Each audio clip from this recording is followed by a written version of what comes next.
The Christmas tree miracle in the small, picturesque town of Maplewood. Christmas was always a time of joy. The streets were lined with houses adorned in twinkling lights, and the sweet smell of gingerbread filled the air. But this year, the town was hit by a fierce snowstorm that swept through the village with unexpected force. On the night of December 23rd, just days before Christmas, the enormous Christmas tree in the center of the town square was struck by lightning during the storm. The tree, which was supposed to symbolize unity and holiday cheer, was split in half, its branches torn and scattered across the snow-covered ground. The town was devastated. The mayor, Mr. Wilson, called an emergency town hall meeting to discuss what to do. A few wealthy citizens suggested they could use the town's emergency funds to buy a new tree, but most residents felt this was not the right solution.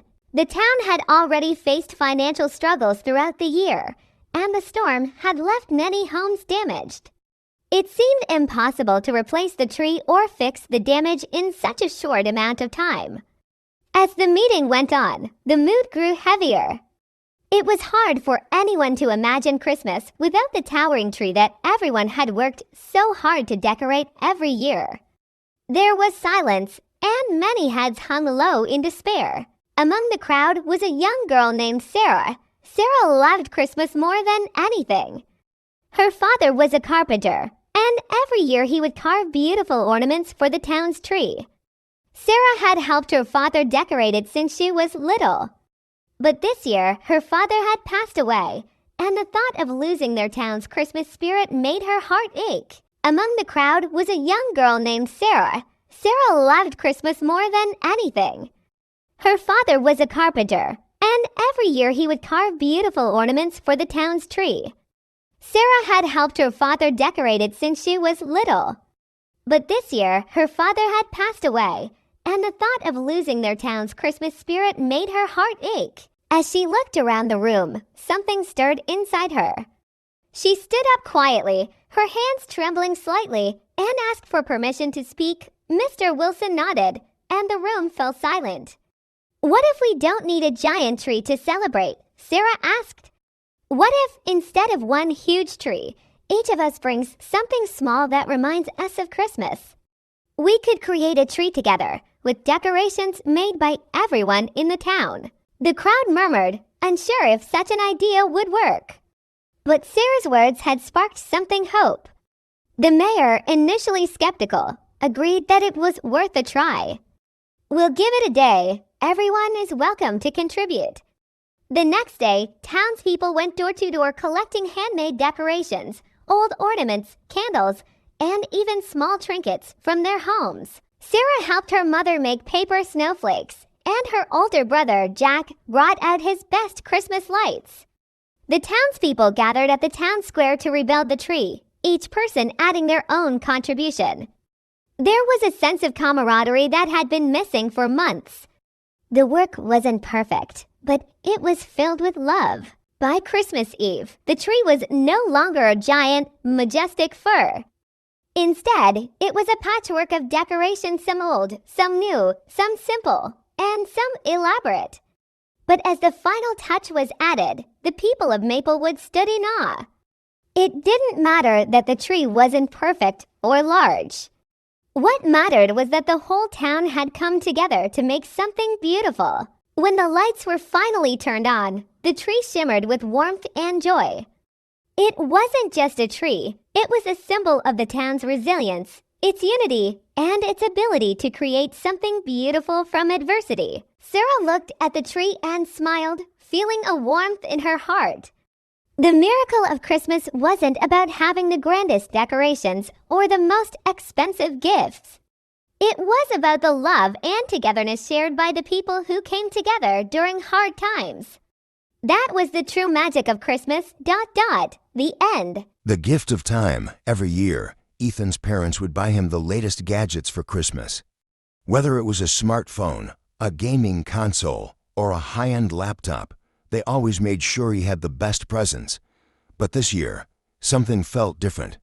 Ethan had grown older, and while he still loved receiving presents, he began to realize that the time he spent with his parents was more important than any object. Ethan's parents were successful professionals, always busy with work. They were often away on business trips, and when they were home, they spent most of their time on their phones or laptops, catching up on emails or work meetings. Ethan had grown used to it, but he missed the days when they would spend time together, just the three of them, enjoying simple things like going to the park or watching a movie. On Christmas Eve, as the family sat around the fireplace, Ethan watched his parents check their phones. The tree sparkled with lights, and the stockings hung from the mantel, but Ethan couldn't shake the feeling of loneliness. He missed having them truly present. "Mom, Dad," Ethan said, his voice breaking the silence. "Can we do something different this year? I don't want any gadgets or toys. Can we just spend the day together tomorrow? No phones, no work, just us?" His parents looked at each other, surprised.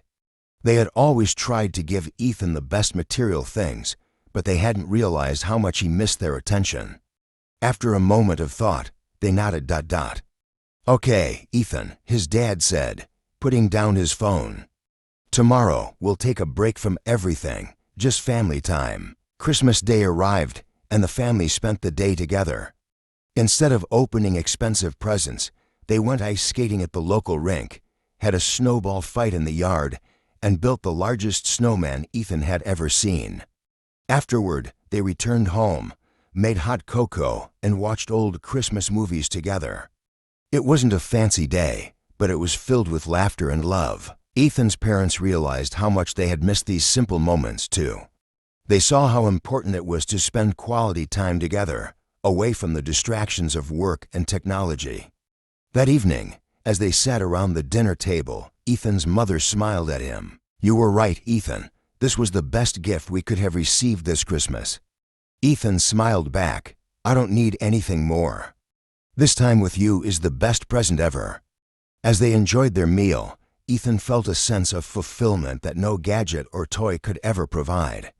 The gift of time, he realized, was priceless. And that Christmas, he received the most meaningful gift of all: his family's undivided attention. The end. The Slient Christmas, in a bustling city filled with noise, crowds, and the constant rush of daily life, there was a small bakery on the corner of Main Street. The bakery, owned by a kind-hearted woman named Mrs. Jacobs, had been a part of the neighborhood for years. Every year, Mrs. Jacobs would decorate her bakery with twinkling lights, bake dozens of gingerbread cookies, and give them away to anyone who needed them. It was her way of spreading holiday cheer to the community. But this year, things were different. Mrs. Jacobs had been battling an illness for some time. She could no longer bake as she had in the past, and her energy was too low to prepare her usual holiday treats. For the first time in years, the bakery remained quiet on Christmas Eve. The familiar scent of cinnamon and freshly baked cookies was absent, and the door was locked. The neighborhood was concerned. People would often stop by the bakery just to say hello, but tonight, there was only silence. Among the regular visitors was Tommy, a young boy who lived across the street. He had known Mrs. Jacobs his whole life, and every Christmas, he would help her deliver cookies to the elderly and those who couldn't afford them. This year, however, there was no basket of cookies, no holiday cheer from Mrs. Jacobs. As Tommy stood in front of the bakery, he felt a deep sadness. He decided to knock on the door, though he knew Mrs. Jacobs might not be there. To his surprise, Mrs. Jacobs opened the door slowly, her face weary. "A kind, Tommy," she said softly. "I'm afraid there won't be any cookies this year.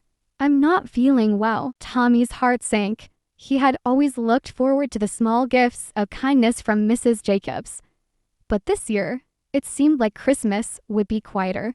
But then, Tommy remembered the lessons his mother had taught him. She had always told him that Christmas was not just about receiving gifts, it was about giving. Even small acts of kindness could bring the true spirit of Christmas. Tommy ran home and gathered his savings, which he had been saving for something special. He used it to buy a large basket of cookies from a nearby bakery. He didn't have much money, but he was determined to do something good. After buying the cookies, He walked back to Mrs. Jacobs' house and quietly left the basket on her doorstep with a small note that read, "Thank you for always spreading joy.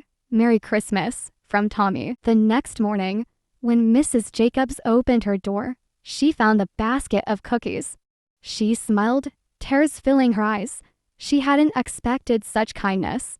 The note touched her deeply, reminding her that Christmas was not just about the grand celebrations, it was about love, kindness, and the simple gestures that made the season special. As Mrs. Jacobs sat by the window that afternoon, watching the snow fall gently outside, she whispered to herself, "Sometimes Christmas is found in the silence, in the small acts of love." The end.